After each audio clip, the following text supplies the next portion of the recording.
আমি Joydeep Banerjee Chowdhury, orthopaedic surgeon, joint and বোন care হসপিটালের সঙ্গে আমি অ্যাসোসিয়েটেড এবং এখানেই আমি কাজ করছি ফর দ্য লাস্ট 6 ইয়ার্স। এর আগে এমআরআই হসপিটাল, মণিপাল হসপিটাল, আদার কর্পোরেটস এগুলোতে কাজ করেছি। প্লাস আমার প্রিভিয়াস এক্সপিরিয়েন্স ওয়াইজ আমি ইংল্যান্ডে আমার ট্রেনিং, ইউকেতে আমি 11 বছর ছিলাম, তারপরে দেশে ফিরে এসেছি 2000 সালে। আজকে একটা অন্য টপিক নিয়ে আপনাদেরকে জানাবো।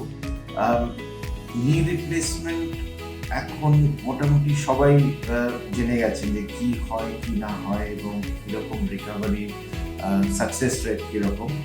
আমরা যেটা এখন এই প্র্যাকটিসে দেখতে পাচ্ছি সেটা হচ্ছে যে রিভিশন টোটাল নি রিপ্লেসমেন্ট। এতে কি হয় যে নর্মালি আমরা যখন ফার্স্ট টাইম নি রিপ্লেসমেন্ট করছি তাতে ইউজুয়ালি লঞ্জিভিটি অফ ইমপ্লান্ট আমরা বলি যে 18 থেকে 20 বছর। এখন আমাদের এখানে এই ইস্টার্ন ইন্ডিয়াতে অ্যারাউন্ড 2000 সাল থেকে শুরু হয়েছে টোটাল নি রিপ্লেসমেন্ট করা এবং এখন এই স্টেজে এসে আমরা দেখছি যে সেই প্রাইমারি কেসগুলো এখন রিভিশনের জন্য আসছে। পার্টিকুলারলি আগে যেটা ধারণা ছিল যে 60 বছর বয়সের আগে আমরা নি রিপ্লেসমেন্ট করতাম না, বিকজ যে 18 থেকে 20 বছর মানে একটা অপারেশনে আপনার জীবদ্দশা কেটে যাওয়া উচিত।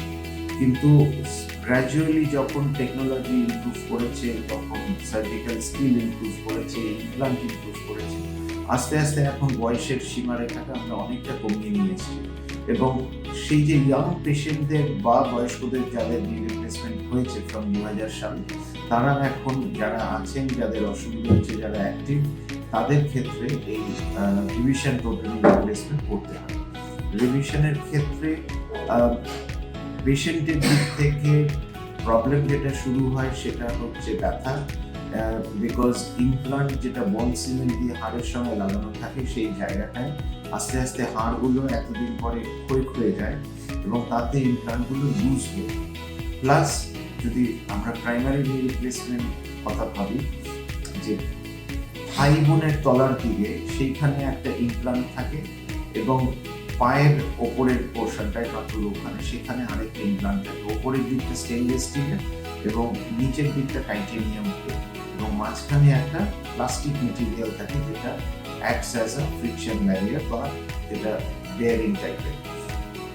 এই ইউজ হতে হতে প্লাস্টিকটা আস্তে আস্তে ক্ষয়ে যায় এবং এই যে মাইক্রো ডাস্টগুলো, প্লাস্টিকের টুকরোগুলো, এগুলো দিয়ে এই হাড়ের ক্ষয়টা অনেক বাড়ায়। তার থেকে ইমপ্লান্ট লুজ হচ্ছে এবং ইমপ্লান্ট লুজ হওয়া মানে তখন আবার ব্যথা শুরু হচ্ছে পেশেন্টের এবং পেশেন্টের ব্যথার সঙ্গে আরেকটা যেটা খুব বেশি হয় সেটা হচ্ছে ইনস্টেবিলিটি, যে হাঁটতে গেলে মনে হচ্ছে পায়ের পুরো কন্ট্রোলটা নেই বা উঁচু নিচু জায়গায় হাঁটতে গেলে মনে হচ্ছে ব্যালেন্সটা ঠিক পাচ্ছি না, এই ধরনের প্রবলেম।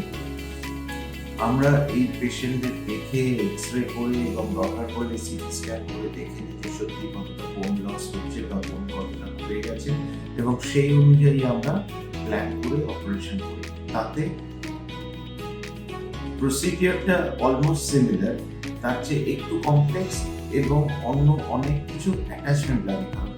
প্রাইমারিতে যতটা বোন লস থাকে বা আমরা যে জায়গাটায় আর কি বোনটাকে ছাড়ি তার থেকে তো এটা আরো বেশি হয়ে যায়, সুতরাং আমাদের ইমপ্লান্ট সাইডে আরো কিছু অ্যাটাচমেন্ট কিছু করা দরকার।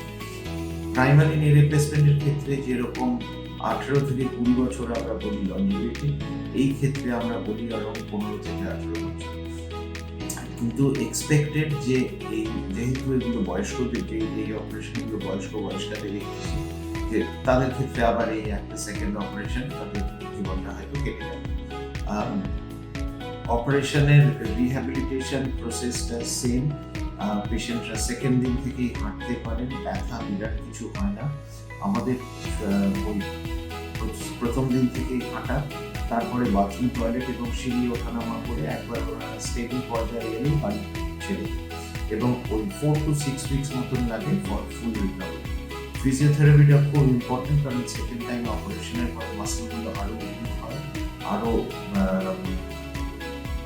পাতলা হয়ে থাকে এবং সেগুলো ট্রেনিং, মাসল পাওয়ার বাড়ানো, তাদের ফ্লেক্সিবিলিটি বাড়ানো, তাদের কন্ট্রোল বাড়ানো, এই জন্য ফিজিওথেরাপিটা এই সেকেন্ড সার্জারির পরে খুব ইম্পর্টেন্ট।